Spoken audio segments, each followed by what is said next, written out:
Hello, everybody. Welcome back to another episode of the Sarakosian Mission. I'm your host, Ash Sarakosa. Love, joy, happiness. Something we all want in life and something we all strive to be. Love, joy, happiness. But it seems with this daily life that is so hard to get to love, joy, and happiness. In tonight's episode, or today, we're going to be talking about fear. Fear grips us all. Fear can destroy. Fear can destruct. And none of us like to live in fear, because fear leads to an anxious heart, an anxious mind, and just being anxious. And no one, which gets stress involved into your life, and it makes the whole body, whole mind, whole heart go downhill into negative aspects. And it's something we don't need, and it's very hard to get out of. We've all been there, and this is why I do my podcast on topics that can try and help people. This is what people ask for, so I do my study in the Bible, put my twist on it, and try and help with fear. So today's is fear. And we're going to start from a quote from the Bible, Philippians chapter 4, verse 6 and 7. Be anxious for nothing, but in everything by prayer and supplication with thanksgiving. Let your requests be made known to God, and the peace of God, which surpasses all understanding, will guard your hearts and minds through Jesus Christ. Now, once I became a born-again Christian, my prayer life I used to pray at dinner with my ex-partner. So my prayer life went from one prayer a day, which she said, to about 10, 5, 12, it doesn't matter. Whenever I get anxious or fearful, I give the Lord a prayer. And at the start, it is hard, but there's many quotes in the Bible that says, let your requests be made known. Let your requests be known to God, and He will help, He will hear, and He does. And when you do have that fearful mind and an anxious mind, He does step up, but it doesn't last forever, because your mind is constantly going through thoughts of negativity, going through future scenarios that haven't happened. So there's no point dwelling on future events or past events and letting fear rip your soul apart. Being a born-again Christian, they talk about the devil inciting fear and an anxious heart, and since then I can understand that he does. Once you're on a path of happiness, of love and joy, he tries to rip it apart. Through my breakdown with my family, with my partner, I can tell you now there's some days where I didn't pray as much, and out of fear of thoughts entering my head that I could not shake, through my fear, I would do stupid acts, call her up and say stupid things, wanting to get my relationship back together. And God was really telling me to be patient, and He was teaching me and He was guiding me to trust in Him. And if I can just trust in Him, you will get the blessings you deserve. When I do trust in Him, I can see blessings unfolding. When I try to control it out of fear, everything crumbles down. Everything. That small snowball just turns into a great avalanche, and I'm just trying to breathe and get out of it. And so fear destroys everything, and we have to learn how to control it. And with God, we can. And so we have to know when that fear grips in, because God will guard your hearts and minds through that process if we just go into prayer and meditation. If you're at work, just say a little prayer in your mind. Go to the toilet if you don't want to be seen as a crazy person talking to themselves. But that's what Christians do. They pray. They pray a lot. And so fear in relationships is what I'm going to be talking about the most. And a lot of this, if we don't know, stems from childhood, past relationships that didn't go right, through someone betraying you, through people leaving and not giving you answers. And so, fear of abandonment, fear of betrayal from childhood can stem in through your parents. And, fear just grips us all, and some people can become very attached to someone when they love them. And so we have to understand and communicate with whoever it is. There's relationships in many forms. It just doesn't have to be intimate. An intimate relationship could be with friends or family. But once the fear sets in, it can be very powerful to stop. Very powerful to stop. And it could lead to depression and anxiety through the lack of communication. And that's why you need to communicate and listen to each other. And if someone does confront you about something they are fearful in, don't go on the defensive. It just makes things worse. Because that means, or someone comprehend that it's them doing it. When you can just work out a better pattern to communicate with each other when someone does have a fear of going through it, instead of just blowing them off and making the situation worse, or getting into a argument that ends up going loud and nowhere, and then dishonesty, disrespect, and a person feeling inadequate does substitute and make the fear worse. And if only they could teach us these things in school, or, some people have good mentors in life, but other people don't. And we have to navigate this in our adulthood, not understanding all these patterns of fear, depression, anxiety, and we're just trying to survive. And in this modern world, it just seems everyone is promoting the self and what the self needs, instead of having a community to help each other, to grow with each other, and just commit to helping when someone's feeling down. So we have to notice patterns. Notice patterns when someone's feeling off, and don't take it personal. Help them. Now, if you do want to resolve fear or some type of anxiety within the relationship, work on it together and understand that it's ongoing work. But if you share the burdens with each other, you will come through the other side, and it will be worth it. It will be worth it on so many levels, because then a deeper trust will come in.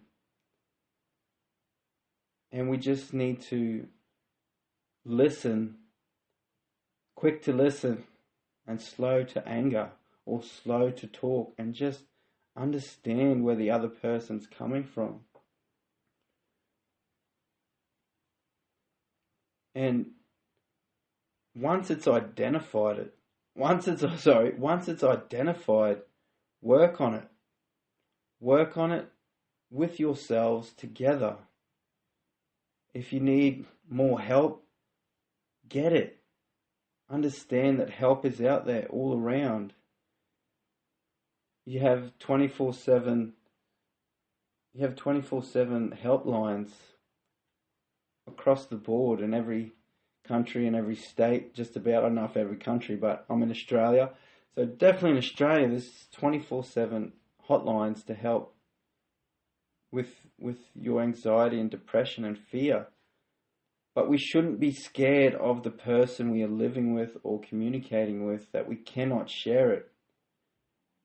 And if that person does get defensive, then there needs to be some boundaries put in place so that person understands what is happening, what is going on, and help each other. It will be worth it in the long run. A bigger trust will come. A bigger and better relationship will form out of trust, respect, instead of it going in disrespect, dishonesty, and inadequacy to one person or both, leading both to resentment. And if that happens, that means, in my world, the devil has won. That's what the devil's purpose is to disrupt family, disrupt and break up families and break up good people. And so we need to look ahead and help each other. So in chapter 1 John, in a quote from the Bible, sorry about my stuttering, I was trying to get it right.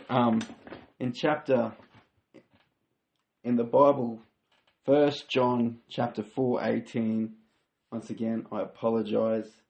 1 John chapter 4 verse 18, there is no fear in love, but perfect love casts out fear, because fear involves torment. But he who fears has not been made perfect in love. So fear, if you can just look in relationships that broke down, when fear entered your mind, what happened afterwards? Arguments, betrayal, seeking someone else's love, opinion, and distrust happens then. Cheating, running off. And so fear involves torment for both people. And once fear and anxiety enter the heart and you don't trust in the Word of God, it's just torment for the person doing it and torment for the person on the other end. And like I said before,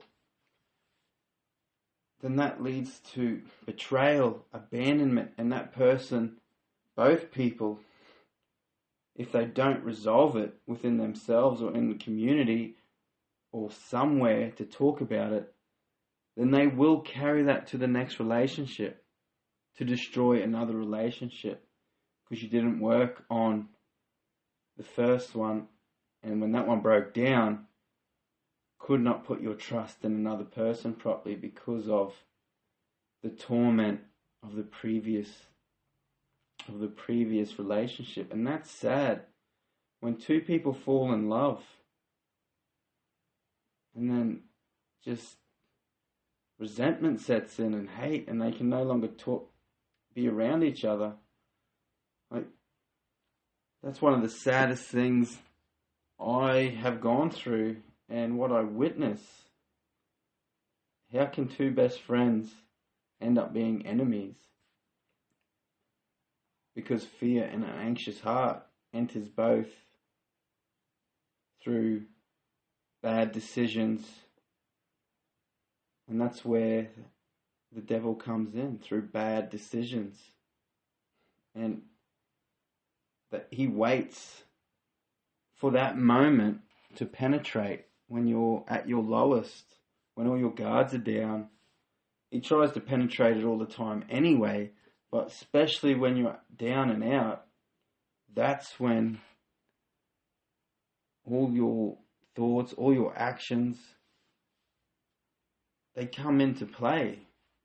And we have to realize that one bad decision leads to another. And just to spite another person it's wrong in essence anyway to do something to spite, do something for vengeance, instead of just talking about it and making the situation worse. It's just not right. And so that's why we need to communicate with each other, understand each other, even notice patterns, like I said before. Because to get out of that, it's very hard. And it's a hard road. Grief in any form is a hard road to get out of. And we need to trust the process, and we need to help each other in community and to forgive. Forgive and understand. And then love, joy, and happiness might start to enter your world once we can establish those things. And so another quote from the Bible, 2 Timothy chapter 1 verse 7. For God has not given us a spirit of fear, but of power and love and of a sound mind. Now most of us when we're a child, we're happy, we go lucky, all the innocence of a child comes in, and then we grow up, become a teenager, and then all these impurities and peer pressure and wanting to fit in comes in. And that's when you have that spirit of fear slowly entering your soul, and then adulthood comes in, and all your past experiences, you're judging, you're wanting to fit in, so doing stupid things like drugs and drinking too much, having sex too much, giving away your soul, giving away parts of your soul, when we should be helping each other to navigate the pathways of life and have a great relationship with people. And so God has not given us a spirit of fear. It enters once we lose faith, once we've been heartbroken by relationships, like I said, it could be family, friends, or an intimate relationship. Because remember, when a friendship breaks down, your heart is still broken and has been hurt. Exactly the same when a parent abandons you, and no one likes to feel like that. So we need to help each other, guys, and get out of this world of fear. And I hope you all like this episode tonight, because I'm going to let you know I struggle with the topics I talk about all the time, and I'm meditating in prayer, going to church, having community, and talking to the people that want to listen and love. And I'm slowly starting to see love, joy, happiness in my life, but I have to constantly work at it, read the Bible and pray. And so I hope this has helped everyone tonight. I hope you have a great week, great weekend whenever you're listening to this. And please come to the Saracosian Mission on Facebook. Subscribe, follow, talk to me, ask me questions about my experience. I'm still going to I know I've been very vague on my experiences, but I'm going to start to open up more and to share my very bad experience with my father through life, through my 20s of drug and alcohol abuse and relationship breakdowns from stupid language, and like I said tonight, not sharing fears and not helping each other grow as a couple, which I promote wholeheartedly. But remember, there's help out there if you all need it, and I hope you have a great time. Love, joy, and happiness. Bye, guys.